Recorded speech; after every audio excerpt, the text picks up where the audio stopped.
1977. Every major record label in America has rejected Prince. Columbia, too strange. Atlantic, not commercial enough. RCA, who would buy this? Warner Brothers Records is his last hope. He gets a meeting, plays his demo. The executive stops the tape at 0:47 seconds. Look, kid, you're talented, but this won't sell. We need hits. We need radio-friendly. We need safe. Prince sits there, 19 years old, broke, desperate, but not desperate enough to compromise. He looks the executive in the eye and says something that shocks everyone in the room. I'll sign with you, but only if I produce everything myself. No interference, full creative control. The room goes silent. Nobody in music history has ever demanded this, especially not a 19-year-old nobody from Minneapolis. But what happens next proves that sometimes the most impossible demands create the most extraordinary careers. 1978, Minneapolis, Minnesota. Prince Rogers Nelson is 19 years old, living in a musician's basement, no bed, just a sleeping bag, no money, no connections, just a dream. But the dream is everything, because Prince sees the future of music, and in that future, artists aren't slaves, they're creators, they're in control, they're free. But now it's 1977, and the music industry works differently. Record labels control everything. What songs are you recording? They decide. Who's the producer? They decide. How does the album sound? They decide. The artist is just the voice, a product, a puppet, and most artists accept this. Because what's the alternative? No deal, no career? But Prince is different. Prince doesn't just want to sing, he wants to play every instrument, write every note, engineer every sound, control every detail. Because for Prince, music isn't just sound, it's vision. And a vision can't be shared, can't be diluted, can't be run by committee. It's either done your way or not at all. Late 1976, Minneapolis, a basement. Prince rents a 4-track cassette recorder, used, old, but it works. He also borrows a drum kit, a bass guitar, an electric guitar, a keyboard, a microphone, and starts recording. Alone, plays the drums, record, rewind, plays the bass, record, rewind, plays the guitar, record, rewind, plays the keyboards, record, rewind, sings, record, done. One song entirely by himself. Then another song, then another song. Days pass, weeks pass. Prince forgets to eat, forgets to sleep, forgets the outside world. There's only music. Finally, he has a demo tape, 12 songs, each one different, each one original, each one Prince. He listens to the tape, eyes closed, smiling. This is ready. He copies the tape. 10 copies, one for each major record label: Columbia Records, Atlantic Records, RCA Records, Capitol Records, Elektra Records, Warner Brothers Records, and others. He adds a letter to each. My name is Prince. I'm 19 years old. On this demo, I played every instrument. I wrote every note. I composed every song. I want a deal. And I want to make an album my way. He sends the tapes and waits.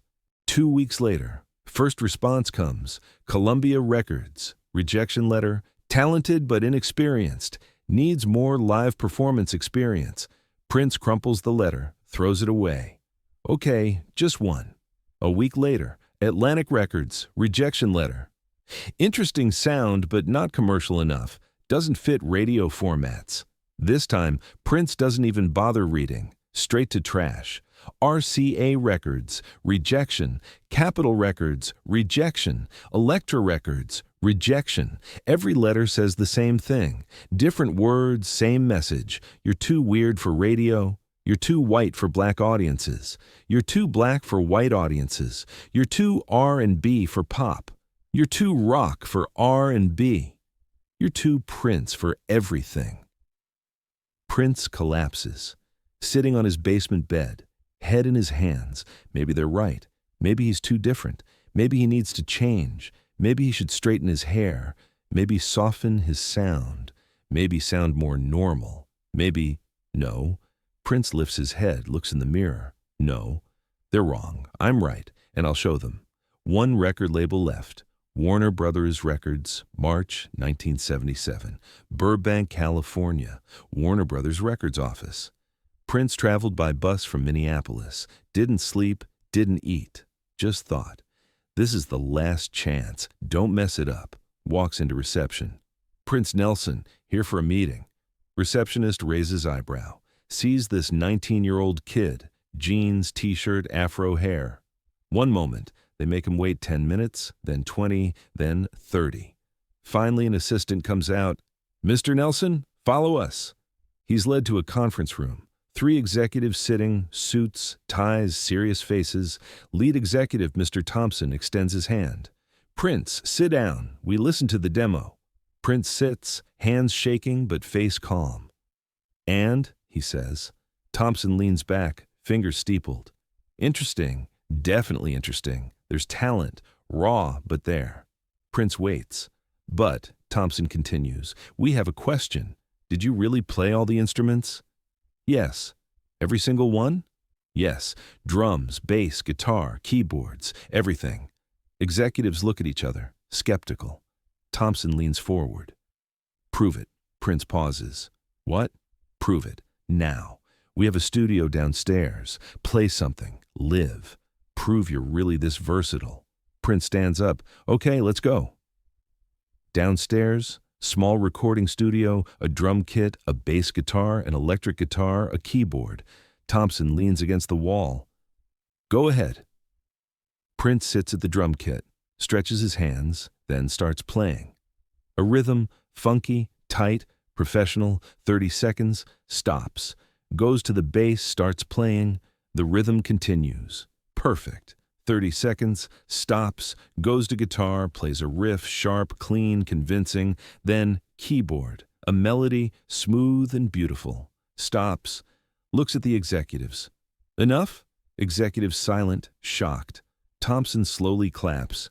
Impressive, really impressive. Prince nods. Then let's make a deal. Thompson laughs. Hold on, kid, not so fast. Sit down, let's talk. They return to the office. Thompson leans back. We can offer you a deal, but standard. We pair you with a producer, someone experienced. Probably Quincy Jones or... No, Prince interrupts. Thompson stops. No? No, I'm my own producer. Thompson frowns. Prince, you're 19 years old. You've never produced an album. Not yet, Prince interrupts. But I will. And it'll be my first album. Thompson shakes his head. Impossible. We can't allow that. Too risky. Then no deal. The room freezes. Thompson leans forward. What did you say? Prince straightens up, eyes fixed, voice calm. I'll sign with you, but only with full creative control. I play every instrument. I write every song. I produce every sound. No interference, no suggestions, no control. Either my way or not at all. Thompson laughs. Can't believe it. You can't be serious. Nobody has ever made a deal like this, especially not a rookie. Prince stands up. Then I guess you're all missing history. Walks toward the door. Thompson jumps up. Wait, wait! Prince stops, doesn't turn. Thompson takes a deep breath. Give us some time. We need to talk to upper management. Prince turns. How much time? A week. Prince nods. You have 1 week, then leaves. 1 week later, phone rings. Prince answers. Hello? Prince, Mr. Thompson from Warner Brothers. Can we talk? Prince holds his breath. Yes. We talked to upper management. We discussed your request. Silence. And? Thompson takes a deep breath. And we're making the deal. On your terms. Prince freezes. Can't believe it. What? You heard right. Full creative control. You're the producer. You're the engineer. You're the artist. We'll just distribute the album. Prince starts laughing, then crying, then both. Are you serious? I'm serious. But Prince, understand one thing. This is unprecedented. If this album fails, there won't be a second chance. Everything's on this album. It won't fail. Good, because our reputation's on the line too. If this works, we're proving you're a genius. If it doesn't, we both look like fools. It'll work, Prince repeats. I promise.